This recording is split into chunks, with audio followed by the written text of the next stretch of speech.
और कन्हैया के आसपास जो दीपक आ जाते तो कन्हैया क्या करते, उन दीपकों को बुझा बुझा कर और अपने पीतांबर में बांध देते। बोलो सच्चिदानंद भगवान की। आरती के बाद जब मैया यशोदा आ गई तो पीछे कन्हैया पोटली बांधे। मैया ने कहा ये क्या है? कन्हैया ने कहा ये दीपक हैं, इनको क्यों ले आया? इनको वहीं त्याग देना चाहिए। कन्हैया ने कहा मां क्या करूं, मेरी तो प्रतिज्ञा है। क्या? बोले पीछे दश दुराचारो भजते माम अनन्य भाग साधुरेव सा मंतव्य सम्यक व्यवस्थितो हि सः क्षिप्रं भवति धर्मात्मा सत्स्वक्षान्ति निगच्छति कौन्ते प्रतिजानी न मे भक्त्या प्रणश्यति। भगवान कहते हैं पापी से पापी, दुराचारी से दुराचारी, अन्यायी से अन्यायी, जिसने जीवन में पाप के सिवा कुछ नहीं किया हो, ये मानवा पाप कृतस्तु सर्वदा सदा दुराचारगता विमार्गाः, जो सदा दुराचार में मस्त रहा हो, क्रोध की अग्नि में जलता रहा हो, कामनाओं में डूबा रहा हो, जिसने जीवन भर पाप किया हो, वो भी यदि मेरी शरण में आ जाए तो फिर आए शरण में तजो नहीं ताऊ। पापी से पापी मेरी शरण में आ जाए, भगवान कहते हैं, तो मैं उसका त्याग नहीं करता। और ये मेरी शरण में आ गए थे। बोलो सच्चिदानंद भगवान की। हम तुम आप सब दीपक हैं, ये संसार का प्रवाह है, यमुना की धारा है। कई दीपक तो बहते चले जा रहे हैं। 50 हो गई उम्र, 60 हो गई, 70 हो गई और 80 हो गई, अब टिमटिमा रहे हैं और टिमटिमाते डूब जाते हैं। कई वासनाओं के चक्कर में देश प्रदेश घूमा करते, पर वासनाएं अभी तक पूरी नहीं हुई। ये वासनाएं मनुष्य को परेशान करती हैं, सोने नहीं देती, रातों की नींद हराम कर देती हैं। ये वासनाएं याद रखना, कई वासनाओं में चक्कर काट रहे हैं। ये वासनाएं सुख से नहीं रहने देती। आपके पास 10-20 लाख धरा हो ना, 2-4 किलो सोना, आपकी रातों की नींद हराम हो जाए। पूरी सेफ्टी से सोएंगे, हो सकता है तो बॉडीगार्ड भी 2 खड़े कर दे। जो हमारी नींद हराम कर दे ऐसा धन साईं इतना दीजिए। सन्यासी नहीं बनना, धन के ट्रस्टी नहीं बनना। जामे कुटुंब समाए, कुटुंब माने मेरा पत्नी बच्चा नहीं, मेरा परिवार, मेरा पड़ोसी, मेरे रिश्तेदार, मेरे अतिथि, मेरे संत, मेरे गुरु। बोलो ना, कुटुंब समाए। मेरा भाई दुखी है, उसके काम आ जाए धन। मेरा मित्र दुखी है, थोड़ा उसकी सहायता कर दूं। पड़ोसी दुखी है, उसकी सहायता कर दूं। बोलो ना, धर्म कर्म में सहायता कर दूं। देखो यज्ञशाला बनवा दिया किसी ने, मार साहब ने चबूतरा बनवा दिया। जामे कुटुंब समाए, ये भी ये धन का पता है ना, ये धन की सदगति है। धन की 4 गति होती है।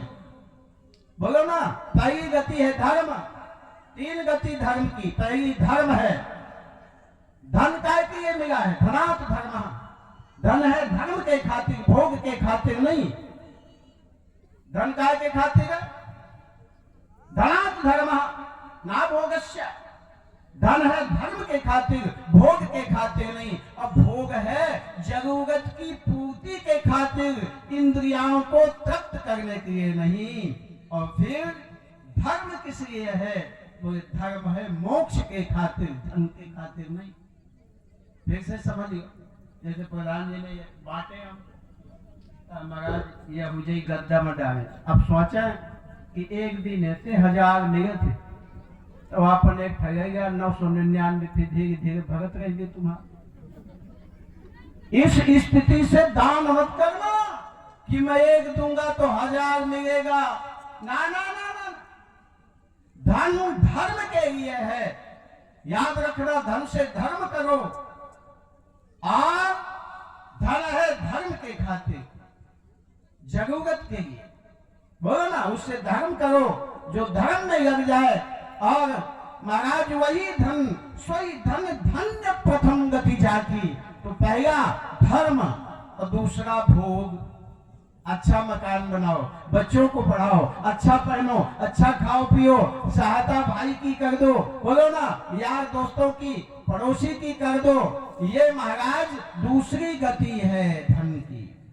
और ना तुमने धर्म किया, ना तुमने अच्छा मकान बनाया, ना बच्चों को शिक्षा दी, ना पढ़ाया, ना लिखाया, ना अच्छा पहना, ना अच्छा खाया, तो फिर तीसरी गति क्या है? नाश। वो धर्म फिर नष्ट हो जाता है। कोर्ट कचहरी में जाएगा, डॉक्टरों के यहाँ जाएगा, लड़ाई झगड़े में जाएगा, कोई बेईमानी कर जाएगा। इसलिए ये धन जो है, ये धन दिखाई दे रहा है। और बैंक वाला मास्टर साहब का कितना जमा हमें नहीं है पता, तो इतना तो दिखाते है। बोलो सच्चिदानंद भगवान की। वो यज्ञ सारा तो दिखाते है, इतना तो दिखा रहा है। इसलिए धनात धर्मा, धन से धर्म करो। अब भोग है जरूरत की पूर्ति के खातिर, जरूरत के खातिर खाओ पियो, कपड़े पहनो, मकान बनाओ, बच्चों को पढ़ाओ लिखाओ। पर सोचो इन भोगों से इंद्रियां तृप्त हो जाएंगी तो जैसे आग की घी की आहुति देकर आग को कभी शांत नहीं किया जा सकता, ऐसे भोग देकर इन इंद्रियों को कभी तृप्त नहीं किया जा सकता। बोलो सच्चिदानंद भगवान की। फिर धर्म के किस लिए है? धर्म है मोक्ष के खातिर। धर्म से क्या मिलेगा? मोक्ष मिलेगा। इस प्रकार से आप धन के 3 भाग करो, नहीं तो लक्ष्मी के सुतचार हैं, धर्म अग्नि निर्चौर और जेठे के अपमान से 3 करे भड़फोड़। यदि आप धर्म नहीं करोगे तो फिर 3 भड़फोड़ मचाएंगे, या तो राजदंड लगेगा, या डॉक्टर लेंगे, या फिर इधर जाएगा उधर जाएगा। इसलिए ये रामचरितमानस शिक्षा देती है। क्या शिक्षा देती है? अब धर्म मार्ग के बनो पथिक, यही संतों का कहना है। प्रेम सहित सब रहो, ये प्राणी मिलजुल करके रहना है। भाव पूर्ण तुम रहो, अरे भाव भक्ति से रहो सदा, एक संतों का कहना।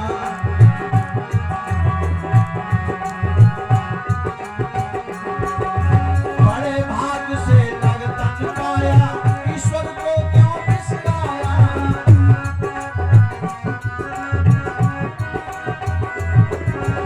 आज तक तो अब 3 गुणों से मिल गई सुंदर सी काया।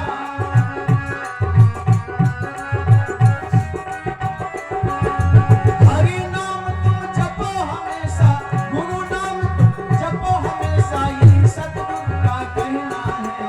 मानव जीवन